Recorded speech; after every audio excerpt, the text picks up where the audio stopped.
pensar.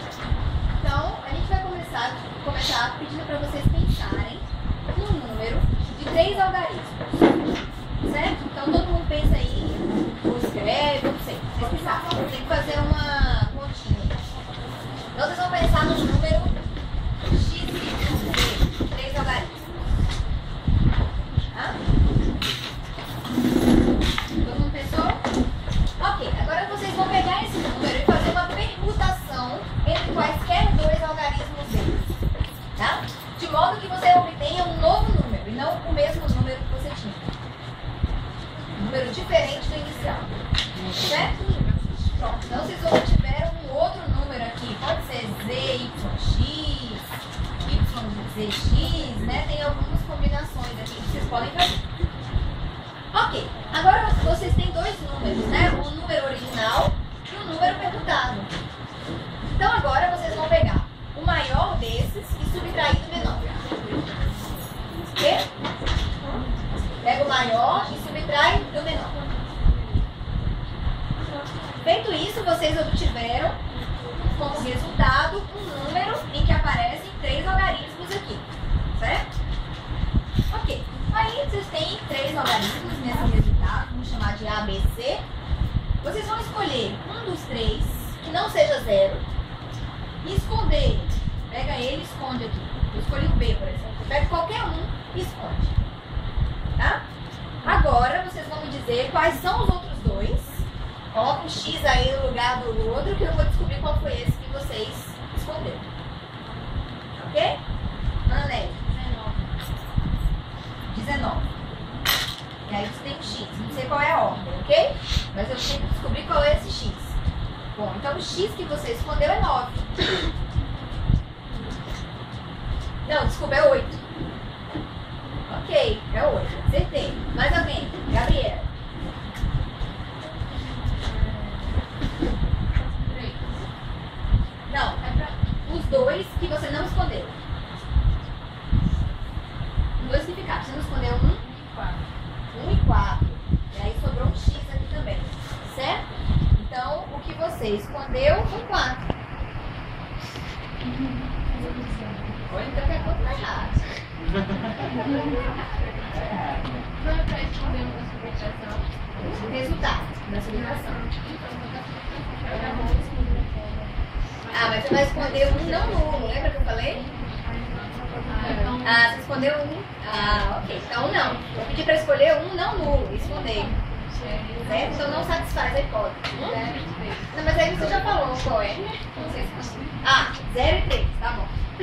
0, 3 e X. Então o que você escondeu foi 6. Foi? Algum voluntário? Para não dizer que eu combinei com elas primeiro. Quem? 70. X, 7 e 0. Então o número que você escondeu foi 2. Foi? Por que isso vale?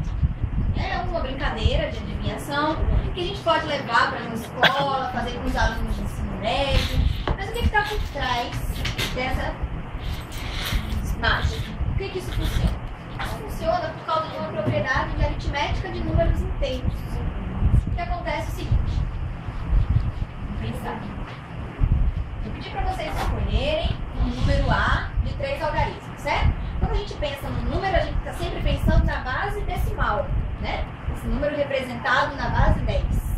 Então, vamos pensar de uma maneira geral, dado qualquer número A natural, eu posso representá-lo na base 10 com R0 mais R1 vezes 10 mais R2 vezes 10 ao quadrado e assim por diante até um Rn vezes 10 elevado a n.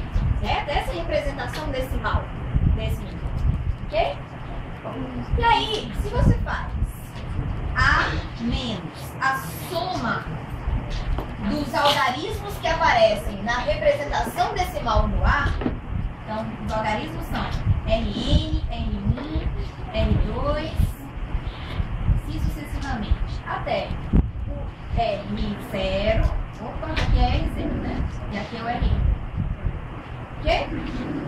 Se você faz isso, quanto que dá esse resultado aqui? O A é isso aqui, né? Então, A menos R0, note que aqui tem o R0 no A que vai morrer com esse. Tá? Aqui tem o R1 vezes 10, mas aqui tem menos R1. Então, eu vou começar com 10 menos 1 vezes R1 mais. Aqui no A eu tenho 10 ao quadrado vezes R2 e aqui eu tenho menos R2. Então vai ficar 10 ao quadrado menos 1 R2. Isso eu vou repetir para todas as parcelas até chegar no 10 elevado a N. Que aqui eu tenho 10 elevado a N menos 1 Rn. Certo? Acontece que é possível mostrar por indução, princípio da indução finita, que todas essas parcelas aqui, de uma maneira geral, que 10 elevado a n, vou usar aqui 10 elevado a k, menos 1, é sempre um múltiplo de 9. 10 elevado a k menos 1 é divisível por 9. Isso vale para qualquer k natural. Certo? Se você usa o princípio da indução finita para mostrar. Então, se cada parcela dessa é um múltiplo de 9, a soma dessas parcelas também é um múltiplo de 9. Certo? Então, isso aqui vai ser um 9m com n natural. Então, o que nós mostramos? Que para qualquer A natural com representação decimal,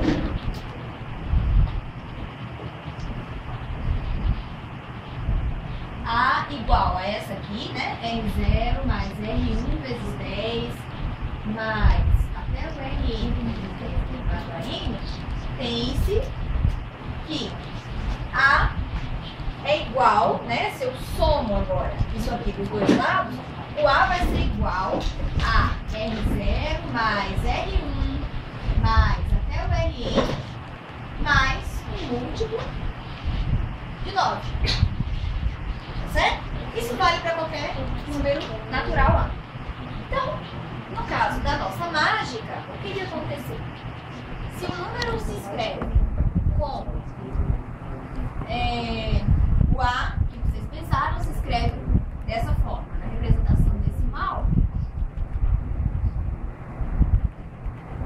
Quando eu faço uma permutação, né, eu peguei um número de 3 algarismos e permutei esses algarismos. Se eu faço uma permutação, os algarismos que aparecem na fatoração dele, como combinação de potências de 10, vamos dizer assim, né? Como representação na base 10, os algarismos só vão mudar de ordem, mas vão ser os mesmos, concorda? Então tá, então eu vou ter um novo número, a linha, que é esse número permutado, mas os algarismos que aparecem são os mesmos. Então o que acontece? Eu sei que A menos R0 mais R1 mais R2 até Rn é um múltiplo de 9. E a linha menos a soma dos algarismos de a linha, que na verdade é a mesma soma, eu só mudei a ordem, mas a soma de números inteiros é comutativa, então isso aqui é a mesma coisa. Vai ser um múltiplo de 9 também, 9k. Né? Não necessariamente o mesmo n. Ok? Então o que acontece? Eu pego, na mágica, eu pedi para vocês fazerem o maior menos o menor. Foi isso? Então eu vou pegar A menos a linha ou a linha menos A, dependendo do sinal, né? Isso aqui implica, então, que o módulo de A' menos A, bom, se eu subtraio esses dois, né? Obviamente esse termo soma com esse, e eu vou ter um múltiplo de 9 aqui. Esse menos esse vai ser um múltiplo de 9, né? A subtração de dois múltiplos de 9. Certo? Então eu sei que a linha menos A em módulo é um múltiplo de 9. Então, no caso, quem foi? Você, que me deu. Quais foram os números que você me conheceu? 70. E aí tinha o número x. Eu sei que a linha menos A, que é esse número final que vocês obtiveram, tem que ser um múltiplo de 9. Então, o que eu faço? Aqui eu quero descobrir quem é esse x, né? Mas eu sei que a linha menos tá? É múltiplo de 9. Então, o que eu faço? Eu sei que para esse número ser um múltiplo de 9, existe um critério de divisibilidade, né? Que a gente também pode mostrar usando propriedades de aritmética, que um número inteiro é divisível por 9, se somente se a soma dos seus algarismos na representação decimal for divisível por 9. Ah, então, esse número aqui tem que ser um múltiplo de 9, tem que ser divisível por 9. Mas eu não sei quem é esse termo, então, mas eu sei que esse mais esse tem que ser 9Q. Certo? Então, isso implica que, aí eu vou olhar quem é o menor múltiplo de 9 para o próximo do que eu tiver aqui. Bom, nesse caso aqui eu tenho 7 mais x, tem que ser um múltiplo de 9, que no caso é o próprio 9, o menor múltiplo de 9.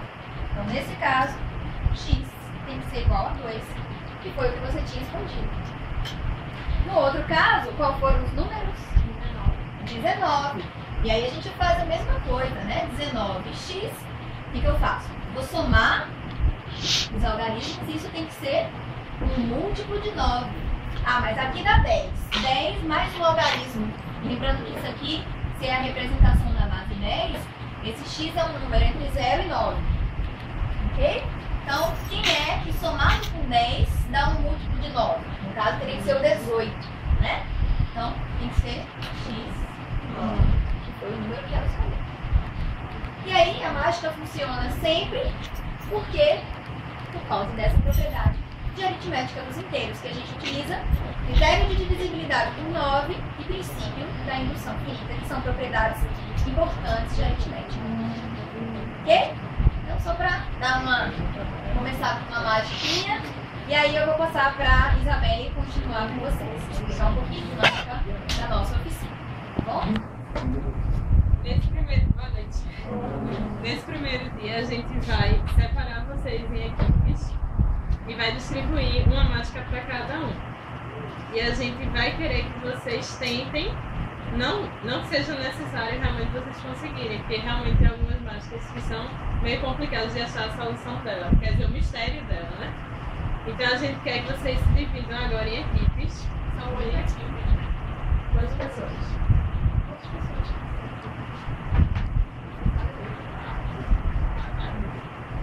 22 pessoas.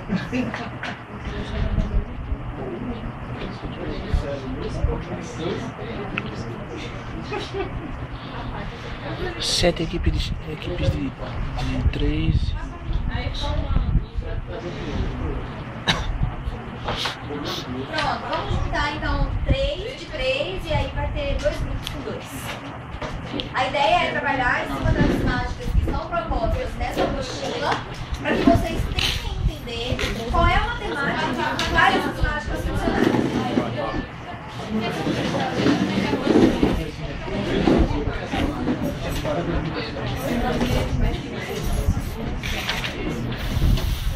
Vai dar um tempo para vocês de